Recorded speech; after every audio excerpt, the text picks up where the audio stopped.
गडचिरोली जिल्ह्याच्या अहेरी आलापल्ली येथील श्रीराम मंदिरात 7 जानेवारी रोजी एका भव्य महारक्तदान शिबिराचे आयोजन करण्यात आले होते। अनंत श्री विभूषित जगद्गुरु रामानंदाचार्य श्री नरेंद्राचार्यजी महाराज संप्रदाय तालुका शाखा अहेरी आलापल्ली यांच्या वतीने आयोजित या शिबिरात 61 रक्तदात्यांनी आपले रक्त देऊन सामाजिक बांधिलकी जपली आहे।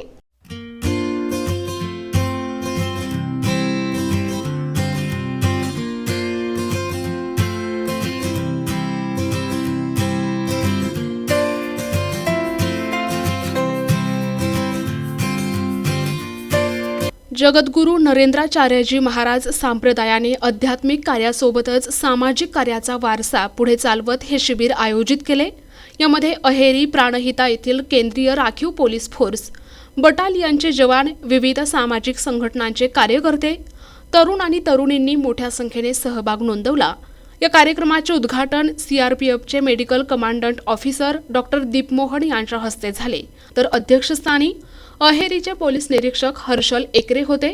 मुख्य अतिथी म्हणून उपवन संरक्षक शैलेश नीना, वन परिक्षेत्राधिकारी गौरव गणवीर, माजी नगराध्यक्षा हर्षा ठाकरे यांच्यासह अनेक मान्यवर उपस्थित होते। अहेरी उपजिल्हा रुग्णालयातील डॉक्टर शंतनू मुक्कावार आणि त्यांच्या वैद्यकीय पथकाने 61 रक्त पिशव्यांचे संकलन केले। हे रक्त उपजिल्हा रुग्णालयातील गरजू रुग्णांचे प्राण वाचवण्यासाठी वापरले जाणार असल्याची माहिती तालुका अध्यक्ष संजय खरवडे यांनी दिली।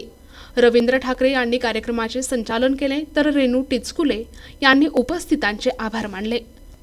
प्रतिनिधी शंकर मुत्तेलवार, NTV न्यूज मराठी, गडचिरोली।